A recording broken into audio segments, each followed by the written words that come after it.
আলো এবং অন্ধকার যেমন এক জায়গায় অবস্থান করতে পারে না, রাত এবং দিন যেমন একই সময়ে একত্রিত হতে পারে না, ঠিক তেমনি ভাবে ঈমান বিল্লাহ এবং ঈমান বিত তাগুত, আল্লাহর উপর বিশ্বাস এবং তাগুতের উপর বিশ্বাস একত্রিত হতে পারে না।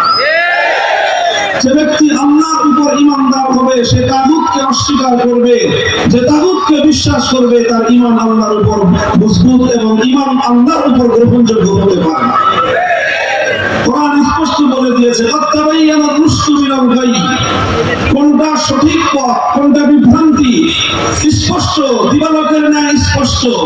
ফামান ইয়াকফুর বিত-তাগুত ওয়া ইউমিন বিল্লাহ ফাকাদ ইসতামসাকা বিল-উরওয়াতিল উসকা, যে তাগুতকে অস্বীকার করবে আল্লাহকে বিশ্বাস করবে সেই কেবলমাত্র মুক্তির পথে থাকবে। মুহতারাম হাজিরিন, তাগুতের এই বিষয়, তাগুতের কাছে সিদ্ধান্ত চাওয়ার এই বিষয় এবং তাগুতের সিদ্ধান্ত মেনে জীবন পরিচালনা করবার এই বিষয়টা, এটা অত্যন্ত স্পর্শকাতর এবং মুসলিম জাতির ঈমান এবং ইসলামের সাথে ঘনিষ্ঠ সম্পৃক্ত একটা বিষয়। দুঃখ এবং পরিতাপের বিষয় হলো যে এই বিষয়টা আমরা অধিকাংশ ক্ষেত্রেই হয়তো পরিস্থিতির শিকার হয়ে অথবা নানা কারণে আমরা এটাকে এড়িয়ে যাই।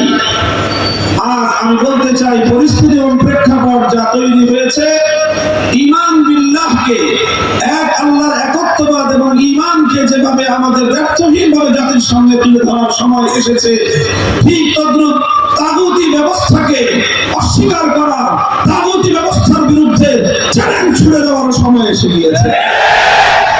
এখনো যদি আমরা মন খুলে, প্রাণ খুলে, কণ্ঠ খুলে তাগুতের বিরুদ্ধে কথা বলতে না পারি, তাগুতের বিরুদ্ধে আমরা আমাদের অবস্থানকে স্পষ্ট ব্যক্ত করতে না পারি, তাহলে আর কোনদিন আমরা আল্লাহর জমিনে তাওহীদে খালেস কায়েম করতে পারবো না। মুহতারাম হাজিরিন, আল্লাহর উপর ঈমান এবং তাগুতের উপর বিশ্বাস, এটা কখনো যেন একাকার হতে পারে না, এক জায়গায় জমা হতে পারে না। কারণ আল্লাহর সম্পূর্ণ প্রতিদ্বন্দ্বী হলো তাগুত। আল্লাহ এবং তাগুত পরস্পর প্রতিদ্বন্দ্বী। কোরআন বলে দিয়েছে যারা ঈমানদার তারা আল্লাহর পথে, যারা তাগুতে বিশ্বাসী যারা কুফরের পথে। আল্লাযীনা আমানু ইউকাতিলুনা ফি সাবিলিল্লাহ ওয়াল্লাযীনা কাফারু ইউকাতিলুনা ফি সাবিলিত তাগুত, যারা ঈমানদার তারা লড়াই করে, যুদ্ধ করে, জীবন দেয় কার পথে? যারা বেঈমান তারাও লড়াই করে, তারাও জীবন দেয়, তাদের জীবন এবং তাদের লড়াই হয় তাগুতের পথে। আল্লাহর পথ এবং তাগুতের পথ ভিন্ন ভিন্ন পথ। একটি পথের চূড়ান্ত সীমায় খোদার জান্নাত, আরেকটি পথের শেষ প্রান্তে হলো খোদার জাহান্নাম। যারা জান্নাতের পথযাত্রী জাহান্নামের পথে চলতে পারে না, যারা জাহান্নামের পথে চলেছে সেই পথে চলে কোনোদিন জান্নাতে যেতে পারে না। মুহতারাম হাজিরিন, আমার আজকের আলোচনার মূল বিষয়টাই হলো তাগুতের পরিচয় জাতির সামনে তুলে ধরা এবং আজকের প্রেক্ষাপটে এই তাগুত সম্পর্কে ওলামায়ে কেরামের সিদ্ধান্ত এবং তাদের কর্মনীতি আমার জাতির সামনে স্পষ্ট করা। তাগুত কাকে বলা হয়? সর্বপ্রথম পরিচয় না তাগুত। তাগুত কাকে বলা হয়? কোরআনে কারীম থেকে অনেকগুলো আয়াত আমি আপনাদের সম্মুখে তেলাওয়াত করলাম, যেখানে বারবার আল্লাহ পাক রব্বুল আলামিন তাগুতের কথা তুলে ধরেছেন। আরো অনেক অসংখ্য আয়াত রয়েছে কোরআনে পাকের মধ্যে যেখানে তাগুতের কঠোর সমালোচনা করা হয়েছে।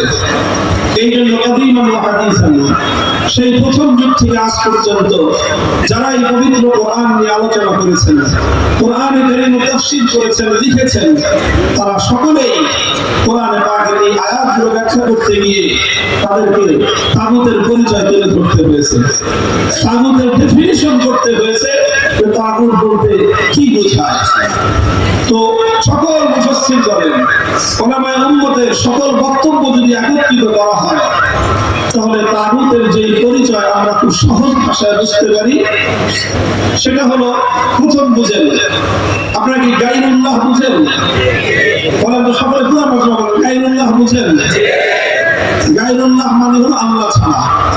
গায়রুল্লাহ মানে কি? আল্লাহ ছাড়া। এক করেন আল্লাহ, আর আল্লাহ ছাড়া মহাবিশ্বের মধ্যে যা আছে সবই কি? জোরে বলেন। আল্লাহ আছেন তার স্বমহিমায় আপন জায়গায়, আল্লাহ ছাড়া মহাবিশ্বের মধ্যে বাকি যা আছে সবই গায়রুল্লাহ। আল্লাহর জন্য একটা আসন নির্ধারিত আছে, আল্লাহর জন্য নির্ধারিত আসন রয়েছে। আল্লাহ সেই নির্ধারিত আসনে যদি কোনো গায়রুল্লাহকে বসানো হয় বা কোনো গায়রুল্লাহ যদি আল্লাহর আসনে বসে, তাহলে সেই গায়রুল্লাহকেই বলা হয় তাগুত। খুব সহজ ভাষায় বললাম, মাদ্রাসার ছাত্ররা তাগুতের পরিচয় খুব ভালো করে বুঝলাম, কারণ এখন গোটা জাতির সামনে, বিশেষ করে জাতির তরুণ প্রজন্মের কাছে তাগুতের পরিচয় খুব পরিষ্কার ভাষায় তুলে ধরবার সময় এসেছে। স্কুল কলেজ ইউনিভার্সিটির ছেলেরা, স্কুল কলেজ ইউনিভার্সিটির আজকের তরুণ প্রজন্ম, তারা তাওহীদ এবং শিরক সম্পর্কে জানার জন্য উদ্গ্রীব হয়ে আছে। তারা আমরা না বলার কারণে বিভিন্ন জায়গা থেকে তারা নিজেদের এই জ্ঞানের পিপাসা নিবারণ করছে, আর এই নিবারণ করতে গিয়ে অনেক জায়গায় তারা বিভ্রান্তির শিকার হচ্ছে। স্কুল কলেজে ব্যাপকভাবে সাধারণ শিক্ষা প্রতিষ্ঠানগুলো, প্রাইভেট এবং পাবলিক ইউনিভার্সিটির ছেলেরা মেয়েরা, স্টুডেন্ট ছাত্র ছাত্রীরা ব্যাপকভাবে তাওহীদ এবং শিরক নিয়ে তারা আলোচনা করছে, জ্ঞান অর্জন করার চেষ্টা করছে, জানবার চেষ্টা করছে, পড়বার চেষ্টা করছে, এবং সেই আলোকে তারা তাদের আগামী দিনের পথ এবং করণীয় নির্ধারণ করার চেষ্টা করছে। এটা একদিকে জাতির জন্য খুবই একটি আশার দিক, যে আজ যাদেরকে জাতির সমাজ ব্যবস্থা আল্লাহর দ্বীনের বিরুদ্ধে পরিচালিত করবার জন্য শিক্ষা ব্যবস্থা প্রণয়ন করে যাদেরকে ইসলাম বিদ্বেষী ধারায় পরিচালিত করার চেষ্টা করেছিল, সেই কুফরি শিক্ষা প্রতিষ্ঠানগুলো থেকে তাওহীদের সৈনিক তৈরি হচ্ছে। কাজে এই সময় তাওহীদ এবং শিরকের পার্থক্য, আল্লাহর পরিচয় এবং তাগুতের পরিচয় খুলে খুলে বর্ণনা করে দেওয়া উচিত। আমি আবার বলছি, তাগুত বলা হয় আল্লাহর আসনে যে গায়রুল্লাহ বসে, সে গায়রুল্লাহকে তাগুত বলা হয়। আরো পরিষ্কার ভাষায় বলতে গেলে, আল্লাহ পাক রব্বুল আলামিনের জন্য যে বৈশিষ্ট্য নির্ধারিত, সেই বৈশিষ্ট্য যদি আল্লাহর জন্য যে সিফাত নির্ধারিত, সেই সিফাত যদি কোনো গায়রুল্লাহর জন্য সাব্যস্ত করা হয়, তাহলে সেই গায়রুল্লাহকেই তাগুত বলা হয়। যেমন সুনির্দিষ্ট দৃষ্টান্ত হিসেবে আমি বলি, আপনারা আমার প্রশ্নের জবাব দেন। খুব বেশি প্রশ্ন আমি করবো না, অল্প কয়েকটা প্রশ্ন করবো, এরপরে আমি আমার আলোচনার যে মূল উদ্দেশ্য সেটা ব্যক্ত করবো। সেটা হলো, আচ্ছা বলেন তো, এই মহাবিশ্বের মধ্যে ইবাদতের হকদার একমাত্র কে? মহাবিশ্বের মধ্যে ইবাদতের মালিক একমাত্র কে? সুতরাং আল্লাহর জন্যই ইবাদত করতে হবে। সেই ইবাদত যদি আল্লাহর জন্য না করে কোনো গায়রুল্লাহর জন্য করা হয়, তাহলে যেই গায়রুল্লাহ ইবাদত গ্রহণ করবে, সেই গায়রুল্লাহকে বলা হয় তাগুত।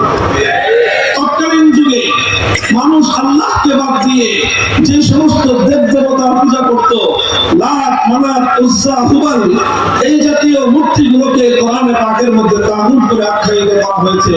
কারণ যে ইবাদত একমাত্র আল্লাহর প্রাপ্য, আল্লাহর সেই একমাত্র প্রাপ্য ইবাদত আল্লাহকে না দিয়ে যখন গায়রুল্লাহকে দেওয়া হলো, তখন সেই গায়রুল্লাহকে তাগুত সাব্যস্ত করা হলো। এটা সে যুগের কথা। আজকের যুগে হয়তো লাত, মানাত, উজ্জা, হুবল নামক দেবতারা নাই। আজকের যুগে আছে দুর্গা, সরস্বতী, কালী ইত্যাদি বিভিন্ন নামের দেবতা। এই সমস্ত দেবতাগুলোকে যখন মানুষ পূজা করে, অথচ ইবাদতের একমাত্র মালিককে, যে ইবাদত আল্লাহর জন্য হওয়ার কথা ছিল, সেই ইবাদত যখন মানুষ আল্লাহর জন্য না করে দুর্গার জন্য করলো, তখন দুর্গা তাগুত হলো। আল্লাহর জন্য ইবাদত না করে মানুষ যখন কালীর পূজা করলো, তখন কালী তাগুত হলো। আল্লাহর জন্য ইবাদত না করে মানুষ যখন সরস্বতীর পূজা করলো, তখন সরস্বতী দুর্গা হলো, সরস্বতী তখন তাগুত হলো।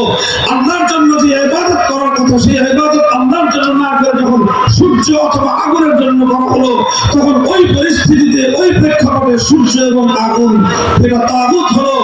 এক কথায় যে ইবাদত এক আল্লাহর প্রাপ্য, সেই ইবাদত আল্লাহর জন্য না করে যদি গায়রুল্লাহর জন্য করা হয় তো সেই গায়রুল্লাহ তাগুত হয়। এগুলো তো সব মরামূর্তির কথা বললাম। এই যে দুর্গা, তারপরে সরস্বতী, কালী, এগুলো সব প্রাণহীন কিছু মূর্তি।